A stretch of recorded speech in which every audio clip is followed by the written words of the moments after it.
Hello friend, હવે મસ્ત આપણા બધા તહેવારો ચાલુ થઈ ગયા છે. તો હમણાં આપણી આવી રહી છે મહાશિવરાત્રિ. તો મહાશિવરાત્રિમાં આપણે બનાવીશું મસ્ત મજાની કાઠિયાવાડી ફરાળી પેટીસ. તો એકદમ ટેસ્ટી અને હેલ્ધી બનાવીશું.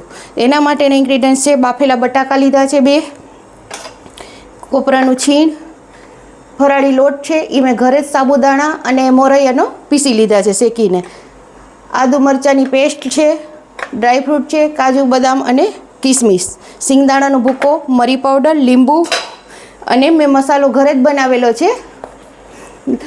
સૂકા ધાણા, લાલ મરચાં, મરી પાવડર અને વરિયાળી એ બધું શેકી અને ક્રશ કરી લીધું હતું. આ મેં મસાલો બનાવ્યો છે, ગરમ મસાલો. બાકી સિંધાલું નમક અને સ્વીટ ટેસ્ટ માટે ખાંડ નાખીશું.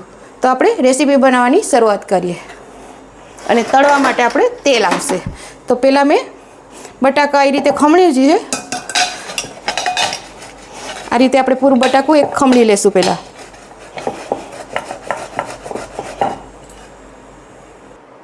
તો ફ્રેન્ડ્સ, આપણે પહેલાં બહારનું ફિલિંગ બનાવવા માટે બટાકા ખમણી લીધા છે. એમાં આપણે થોડુંક નાખીશું મરચાંની પેસ્ટ, ટેસ્ટ પ્રમાણે આપણે જેટલું જોઈએ તીખાશ એ પ્રમાણે, સિંધાલું નમક એ પણ આપણે ટેસ્ટ પ્રમાણે, થોડોક અમથો મરી પાવડર, બટાકા છે એટલે. હવે એને આપણે એમાં થોડુંક નાખીશું આપણે લોટ. અત્યારે આપણે 2 ચમચી જેટલો નાખીએ છીએ અને એને આપણે હાથેથી લોટ બાંધી લઈએ. એ રીતે આપણે કરી લેશું. આને આપણે ખમણીને જ કરવાના છે ફ્રેન્ડ્સ, નહીંતર પછી આ ગાંઠા જેવું થઈ જશે તો નહીં થાય સરખું.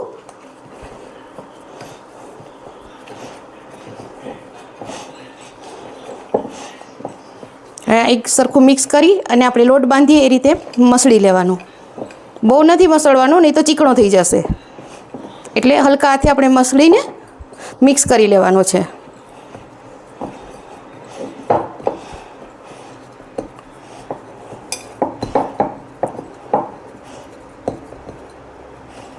હવે આપણે અહીંયા નાખી દઈએ આ લોટ અને આમાં જ આપણે ફિલિંગ બનાવીશું. એના માટે મેં ફિલિંગ બનાવવા માટે અંદરનું ફિલિંગ બનાવવા માટે આપણે કોપરાનું છીણ લેશું બારીકવાળું, 3 ચમચી જેટલું, સિંગદાણાનો ભૂકો 2 ચમચી, ડ્રાયફ્રૂટ વધારે,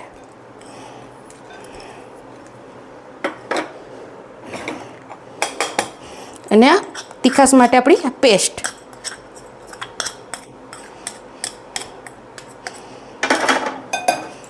અને થોડોક મરી પાવડર. એને ચટપટો ટેસ્ટ આપવા માટે ગરમ મસાલો આપણે જે નાખ્યો તે ½ ટીસ્પૂન જેટલું, સાકર એ આપણે જેટલી ખટાશ ગળાશ જોતી હોય એ પ્રમાણે આપણે નાખીશું, અને લીંબુ.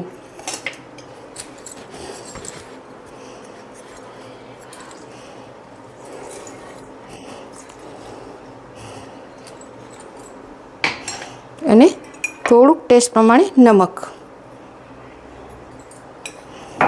આ રીતે આપણે પહેલાં મિક્સ કરી લેશું.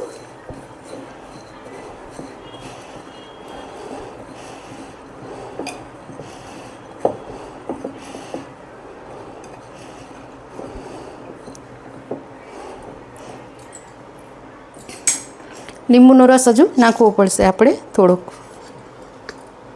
કારણ કે ખટાશ ગળાશ હોય તો જ આ પેટીસ તો સારી લાગે.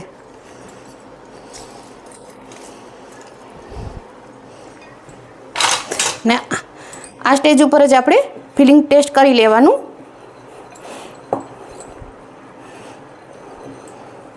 આ રીતે આપણે નાના નાના બોલ વાળી લેશું.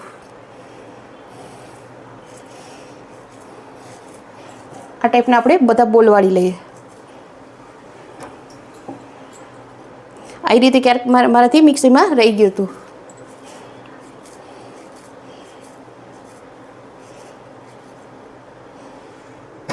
જે સાઈઝ આપણે જોતી હોય એ પ્રમાણે આપણે વાળી લઈએ પહેલાં બધા બોલ.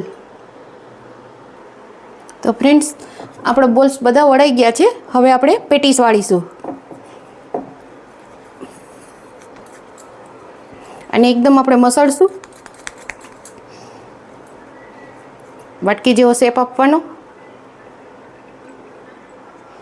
અને એમાં જ આપણે પૂરણ ભરીશું. અંગૂઠાથી દબાવતું જવાનું અને આ રીતે પેટીસ આપણે વાળી લેશું. એકદમ સરસ ગોળ ગોળ પેટીસ આપણે વાળવાની છે. હજી એક બતાવું છું. એવું લાગે તો લોટવાળો હાથ કરે અથવા તો તેલવાળો આપણે હાથ કરી શકીએ, પણ મને કંઈ જરૂર નથી લાગતી એટલે.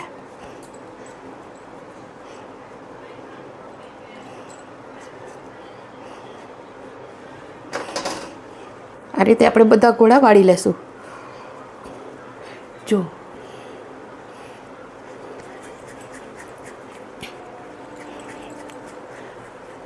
આ ફ્રેન્ડ્સ એકદમ સરસ લાગે છે. રાજકોટમાં તો બહુ જ મળે છે આ પેટીસ.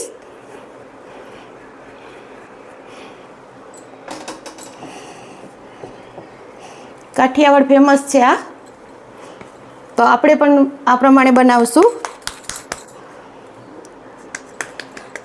અને આમાં આપણે લીંબુ ના નાખવું હોય તો આપણે લીલી ચટણી પણ આમાં નાખીને બોલ વાળી શકીએ. આ પ્રમાણે આપણે બધી વાળી લઈએ. જો ફ્રેન્ડ્સ, આપણે તેલ પણ મૂકી દીધું છે. હવે થોડું થોડું જોઈ લઈએ, આપણે ચેક કરી લઈએ કે ગરમ થઈ જ કે નહીં. બબલ્સ આવી રહ્યા છે.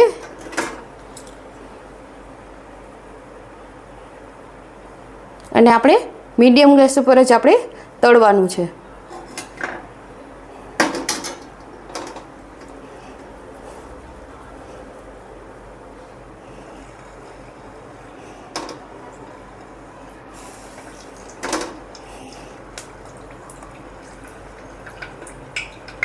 આપણે મોટી જ વાળી છે.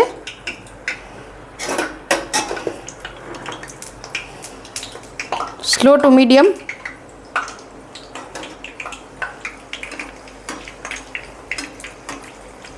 આ રીતે આપણે નાખતા જઈશું.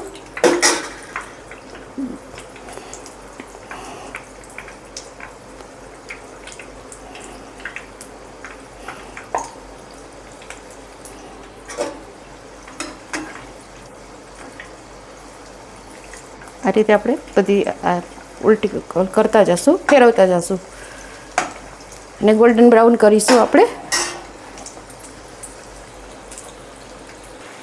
તો ફ્રેન્ડ્સ, એકદમ ગોલ્ડન બ્રાઉન સરસ થઈ ગઈ છે. અને આને આપણે સ્ટોર કરીને પણ રાખી શકીએ.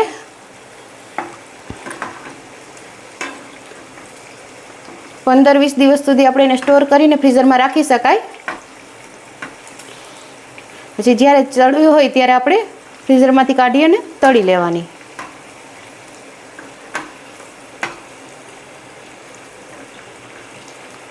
જો એકદમ સરસ થઈ ગઈ છે.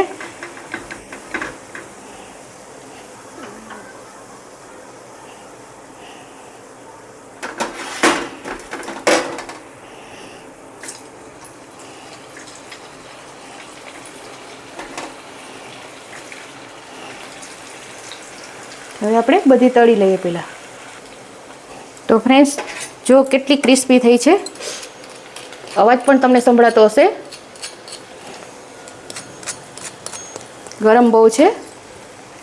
હમણાં હું તમને 2 કાપ પડીને પણ બતાવું છું કેટલી ક્રિસ્પી થઈ છે.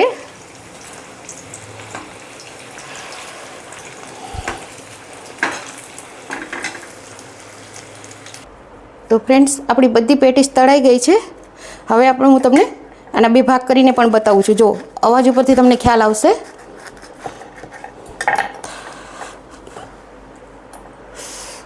ગરમ છે. જો એકદમ ટેસ્ટી અને ચટાકેદાર બની છે. તમે પણ બનાવીને ટ્રાય કરજો અને કોમેન્ટમાં કહેજો કે શિવરાત્રિમાં બીજું શું શું તમારે બનાવવું છે, એ પણ હું બનાવીશ. તો તમને મારી રેસીપી પસંદ આવતી હોય તો મારી ચેનલને લાઈક કરો, શેર કરો, મારો વિડીયો વધુને વધુ શેર કરો. બધાને જય શ્રી કૃષ્ણ.